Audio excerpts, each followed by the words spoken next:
Très bien, mesdames et messieurs, à mon tour de vous saluer très cordialement, de vous dire le plaisir que j'ai d'être là à Genève, deuxième capitale valaisanne bien sûr, pour vous parler un petit peu d'énergie. Puis j'ai la chance d'avoir des collègues politiques, donc c'est peut-être l'occasion d'être encore un petit peu plus concret pour ma présentation.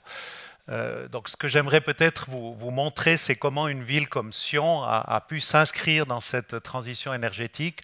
Donc, aujourd'hui, ben, Sion, c'est une capitale en plein essor avec 35 000 habitants la nuit, mais 70 000 la journée. On a un emploi par habitant, donc on est un peu le moteur économique de ce Valais central.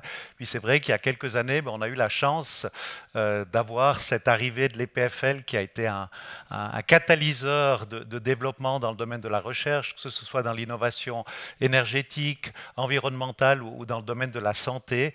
Et puis cette ville aujourd'hui a cette intention stratégique qui fait beaucoup discuter d'être la capitale suisse des Alpes, pas d'être plus capitale que Martigny, Sierre ou Brigue, mais pouvoir porter véritablement une voix d'une ville alpine dans le débat politique suisse. On a parlé de ces différentes crises, qu'elles soient migratoires, qu'elles soient énergétiques, qu'elles soient, je dirais, sanitaires. Et c'est vrai que souvent les villes sont au premier chef concernées. Puis on a malheureusement encore un peu de peine à faire entendre notre voix dans le débat politique suisse.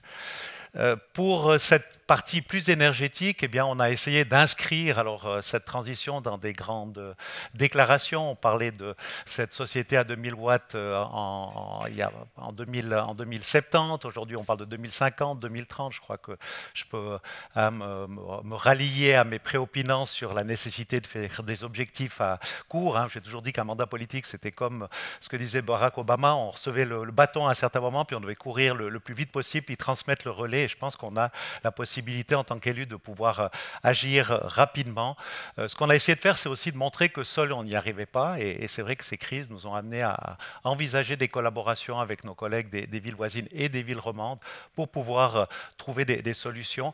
On en a parlé, monsieur le professeur a évoqué, ou je crois que c'est madame qui a évoqué l'importance de la mobilité dans la maîtrise énergétique. Je pense que c'est un enjeu très important pour nos différentes villes. Et puis, il y a peut-être cette notion aussi du climat de manière plus générale, puis je vous montrerai quelques exemples de ce programme qu'on a mis sur pied, qui est maintenant des bonnes pratiques retenues par l'Office fédéral de l'environnement sur le projet acclimatation. Alors, il y a peut-être pour une ville, en tout cas pour Sion, 3 ou 4 chapitres, je dirais, d'action. Le premier, c'est la production. Et c'est vrai que nos prédécesseurs ont fait des investissements pendant près de 60 ans dans des ouvrages hydroélectriques. J'ai par exemple un ouvrage qui est un petit aménagement, je ne vous citerai pas de chiffres, entre Sion et Hérémence, mais qui a été construit il y a 50 ans par 2 collectivités. Il y avait Hérémence qui avait de l'eau, mais qui n'avait pas de clients, puis il y avait Sion qui n'avait pas d'eau, mais qui avait des clients. Et puis, on a essayé ensemble de créer une petite société qui existe aujourd'hui. C'est un petit peu le débat qu'on a aussi sur le solaire alpin. Vous l'avez vu avec ce résultat un petit peu malheureux de la population célunoise. Mais on voit qu'aujourd'hui, l'enjeu, il est véritablement sur la production hivernale et qu'on doit pouvoir atteindre ces 2 TWh qui ne suffiront pas à l'arrêt de nos centrales nucléaires de Besnau, mais qui permettront quand même d'avoir un peu plus d'indépendance énergétique l'hiver. Donc, nos prédécesseurs, en tout cas mes prédécesseurs, ils ont investi. Puis aujourd'hui, la ville de Sion, elle est complètement autonome. On produit 240 GVH, on en consomme 204 à fin 2022. Donc on a véritablement cette autonomie énergétique. Ça ne veut pas dire que tous les concitoyens bénéficient des meilleurs tarifs parce que on vend cette énergie, c'est des sociétés de partenaires, donc on reçoit de l'énergie, on va la commercialiser après sur les marchés. Mais la ville de Sion, grâce à ça, l'année passée, sur son exercice, a pu encaisser 15 millions à peu près de bénéfices de vente d'énergie. Alors je ne sais pas si c'est une fiscalité déguisée, après ça dépend ce qu'on en fait, comment on l'investit véritablement dans le domaine public, mais il y a vraiment cet investissement historique qui a été fait par mes prédécesseurs ou nos prédécesseurs pour pouvoir développer l'autonomie énergétique de la ville. Ce que l'on essaye de faire, parce que malgré ça, la ville est très dépendante aux fossiles. Aujourd'hui, 53% des foyers sont alimentés soit par du gaz, soit par du mazout. Alors, je suis très heureux d'entendre qu'il ne faut surtout pas démonter nos conduites de réseau de gaz, les entretenir, puis qu'un jour, on arrivera à mettre des gaz de synthèse. Mais pour la ville, vous le voyez un petit peu sur ce schéma, si vous connaissez un petit peu Sion, à part l'aéroport, on voit bien qu'on a de l'habitat. Et il y a vraiment aujourd'hui 4 projets de développement de chauffage à distance d'excellence qui sont en cours. Je vais rapidement vous donner quelques éléments, dont le dernier, eh bien, c'est ce quartier de Ronco 21. Hein, vous avez votre PAV ici à Genève ou d'autres projets. C'est vrai que nous avons là 60 hectares qui sont aujourd'hui en train d'être reconvertis dans une ville, ce qu'on appelle la ville du 21e siècle, cette ville au quart d'heure, cette ville de mixité pour laquelle eh bien, on travaille sur des boucles d'énergie. On a la chance d'avoir les PFL. Aujourd'hui, on pense que peut-être le CO2 pourra nous amener à transporter de la chaleur et du froid plutôt que d'ouvrir des voiries avec des grands tubes et de l'eau. Mais là, il y a des objectifs qui sont assez intéressants. Alors, pour nous, le CAD Enevy, ce chauffage à distance Enevy, c'est notre usine de valorisation des déchets. On l'a mis, c'est le chantier de la décennie. Alors, on a beaucoup de retard par rapport à Genève, ça je le concède très volontiers, mais on s'est mis en route et puis, vous le voyez, l'usine de traitement des déchets est assez à l'extérieur et puis il a fallu effectivement franchir quelques rivières, quelques fleuves même pour atteindre la ville et nous avons créé quelques ouvrages assez intéressants pour le réaliser, tout en essayant chaque fois de faire des choses intelligentes. Là, vous avez deux passerelles. Une passerelle sur la borne, c'est une petite rivière qui sépare Bramois de Sion. Elle est en bois, durable, local. Et puis, on a profité bien de mettre des conduites de chauffage à distance pour pouvoir amener cette énergie jusqu'au cœur de ville et créer de la mobilité. Puis, sur la passerelle, sur la 9, sur l'autoroute, entre l'hôpital et le quartier de Chansec-Vissiguen, eh bien, il y a une passerelle qui est aussi en train d'être créée. C'est un ouvrage un petit peu plus important, environ 9 millions d'investissements sur laquelle on a aussi accroché des tuyaux de chauffage à distance, puis ça nous permet de désenclaver le pôle hospitalier. À terme, c'est 5000 personnes tous les jours qui viendront là en termes de mobilité douce.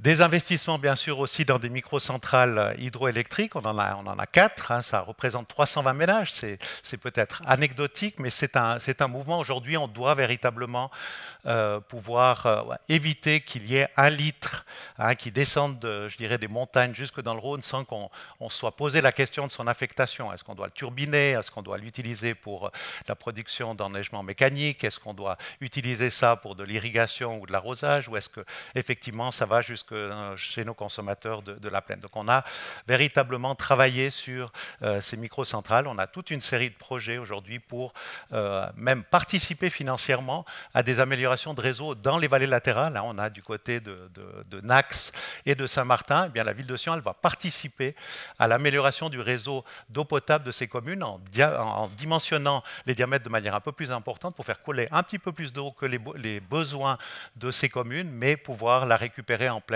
et pouvoir la turbiner et la valoriser de manière correcte. Des panneaux solaires sur les infrastructures communales. Alors, ça a été évoqué par monsieur le directeur des SIG. On a bien sûr encore passablement de toit. Si vous longez l'autoroute, vous verrez que du côté de l'aéroport, on pourrait mettre de grandes surfaces, mais on voit que les propriétaires d'avions privés ont de peine qu'il y ait quelques gouttes d'eau, puisque l'étanchéité des toits n'est pas garantie, qu'ils viennent abîmer leurs avions. Mais là, on a encore quelques ouvrages nécessaires. Par contre, du côté de la patinoire, de stade de foot, eh bien, maintenant, des investissements ont été faits pour pouvoir couvrir toutes nos infrastructures communales avec des panneaux solaires. Alors, vous voyez qu'on ne s'est pas du tout concerté sur les présentations, mais si on a l'autonomie, mais effectivement, il faut aller vers la sobriété, qu'elle soit heureuse ou en tout cas contrôlée. Pour moi, en tout cas, en tant que responsable politique, il y a un élément qui est important, c'est l'éclairage public. C'est 30% de nos factures énergétiques. Je pense que pour les représentants politiques, vous devez avoir à peu près les mêmes chiffres ici à Genève. Et on voit qu'en changeant de technologie, en passant du mercure au LED, en essayant d'avoir des éclairages dynamiques, en essayant d'arrêter pour la pollution lumineuse, l'éclairage de 23h30 jusqu'à 5h30, on l'a fait à peu près dans tous les quartiers de la ville. Relativement peu de réactions, quelques téléphones à la police pour des gens qui sont d'insécurité, mais on arrive de manière sensible à baisser la consommation énergétique de la ville.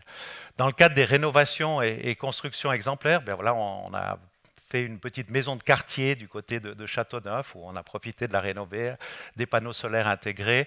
On est en train de rénover les façades de la piscine couverte, puis piscine olympique qui aujourd'hui est aussi une passoire énergétique, et puis un vieux bâtiment qui va devenir notre futur siège administratif dans lequel effectivement on va aussi travailler sur une exemplarité énergétique.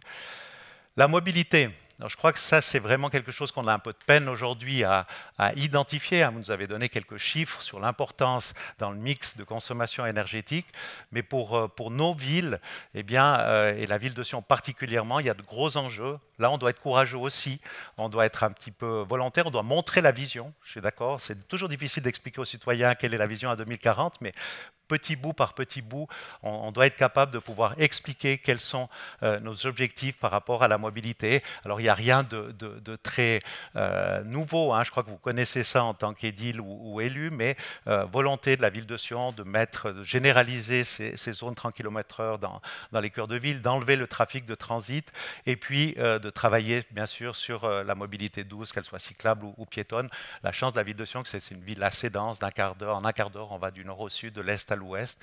Et en transport public, on a annoncé, on a fait un acte assez fort, on va remplacer l'intégralité de notre flotte des bus et du Noix en électrique en décembre 2024. C'est 22 véhicules avec carte postale, donc on a décidé véritablement de... Alors je ne sais pas où vont finir ces bus thermiques, ils ne seront pas en Afrique, mais vraisemblablement dans d'autres réseaux de transport public, mais là il y avait vraiment la volonté, puisque aujourd'hui on a la chance d'avoir un périmètre qui permet, avec une charge journalière, de pouvoir faire circuler ces bus. Il n'y a pas besoin d'avoir des bornes de recharge sur le territoire, donc on a équiper notre réseau des bus et surtout notre hangar des bus avec tout ce qui est nécessaire pour pouvoir recharger ces véhicules.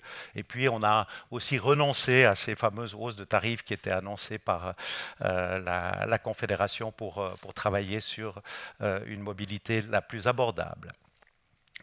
J'ai parlé de la collaboration. Alors, on parlait d'incitation ou de baisse de consommation, mais c'est vrai que les notions de pénurie et les notions de blackout ou de délestage, qui ont aussi été évoquées par monsieur le directeur des SIG, eh bien, sont des éléments sur lesquels on travaille. Alors, on a essayé d'être pratique et pragmatique en disant on est bien conscient qu'il faut arriver à prêcher la bonne parole, à pouvoir expliquer à chaque gestionnaire de bâtiment, chaque concierge, comment on gère une baisse de la consommation. Et puis avec toutes les communes francophones du canton, eh bien, on a mis en place des fiches très pratiques qui sont distribuées aux responsables de nos administrations pour travailler sur le chauffage, l'eau chaude, les éclairages patrimoniaux, les éclairages publics, et ça fonctionne assez bien.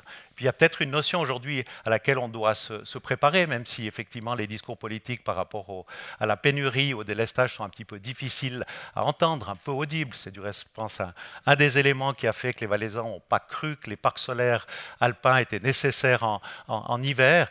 Eh bien, c'est aussi comment on assure la continuité de l'exploitation. Et je pense que là, nos communes, on doit vraiment travailler, que ce soit pour une pénurie énergétique, ça peut être un séisme, ça peut être d'autres éléments qui vont frapper ou qui frapperont nos collectivités. Comment on peut aujourd'hui assurer la continuité de l'exploitation, comment nos pompes, on va pouvoir desservir de l'eau à nos citoyens, comment une STEP fonctionne.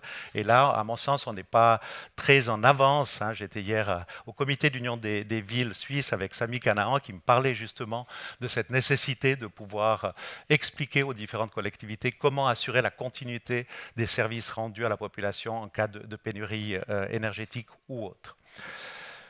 Troisième volet du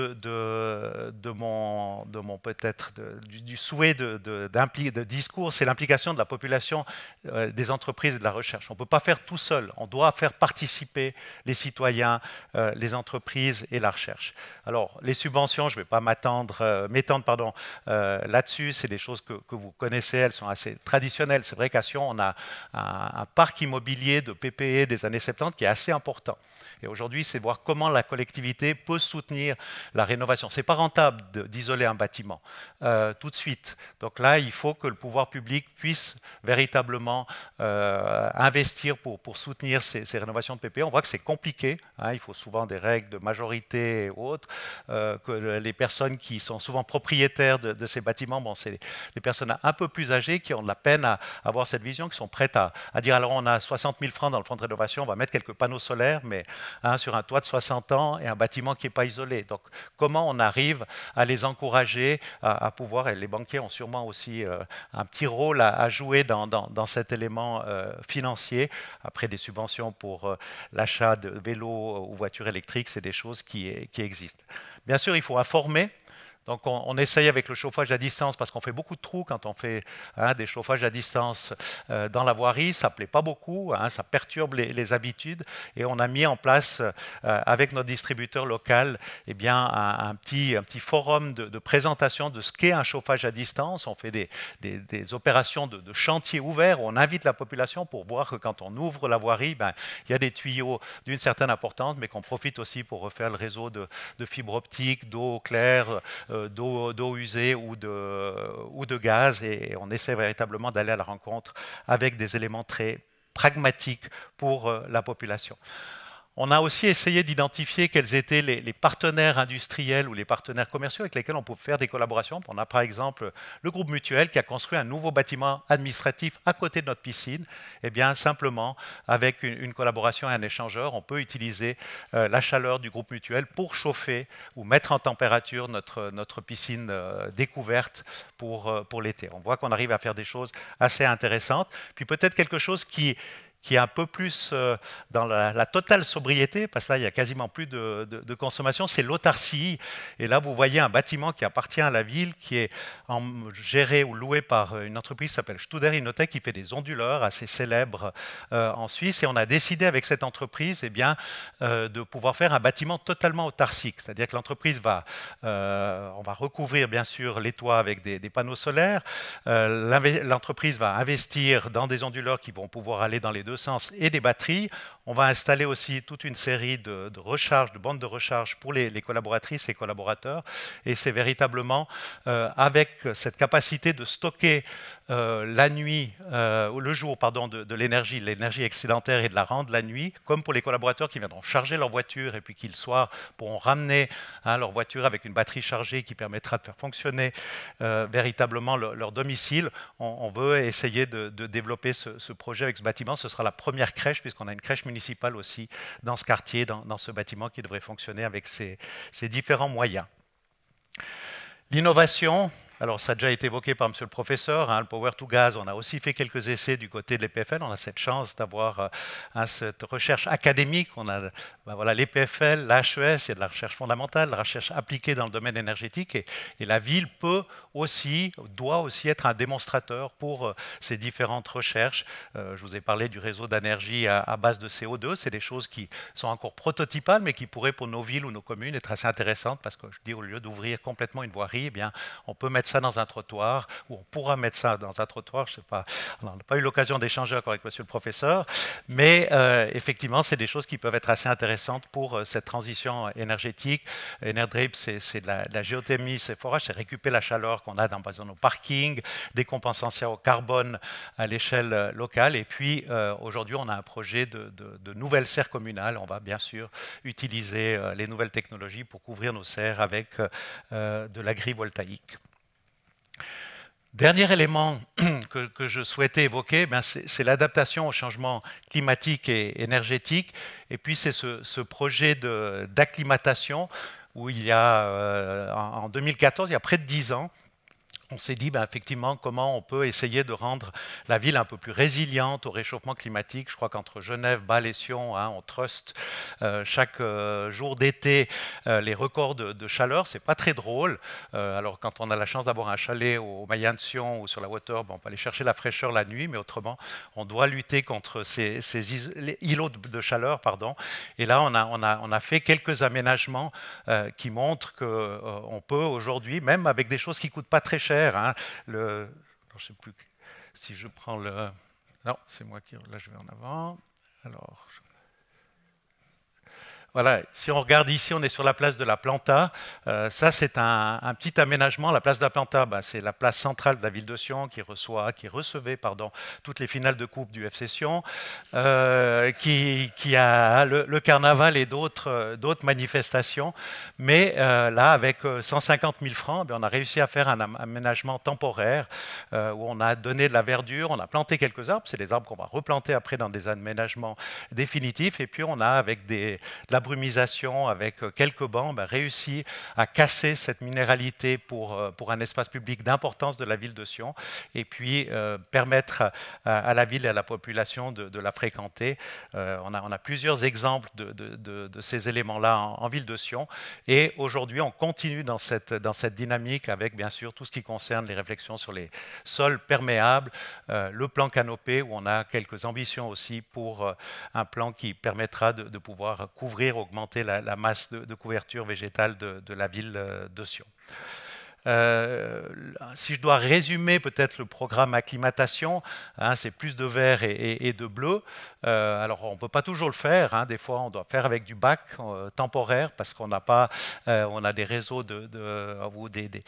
l'importance des réseaux qui sont disons très présents dans nos sous-sols, c'est d'essayer effectivement d'avoir un peu moins de gris et de poser vraiment des sols perméables et puis de pouvoir aussi partager ces bonnes pratiques avec nos citoyennes et nos citoyens, notamment en éditant des guides pour les aménagements extérieurs et depuis cette année, on subventionne aussi la pose de toitures végétalisées. Donc voilà, j'arrive au bout de ma présentation et puis je vais peut-être juste la résumer avec quatre mots que j'ai évoqués quand on m'a posé la question où on voyait la ville dans 20 ans. C'est clair que cette ville, elle doit être autonome d'un point de vue énergétique. Elle doit pouvoir être... là, j'ai un petit blanc, mais ça va revenir. Elle doit être autonome, elle doit être résiliente par rapport à la partie qui concerne effectivement tout ce qui est adaptation au changement climatique. Elle doit être participative, on doit effectivement pouvoir améliorer le dialogue avec les citoyens, les faire participer. Puis on va finir, pour faire plaisir à Monsieur le directeur des SIG, par la sobriété. Elle doit être sobre, effectivement, et maîtriser ou mesurer en tout cas sa consommation. Voilà. Merci de votre attention.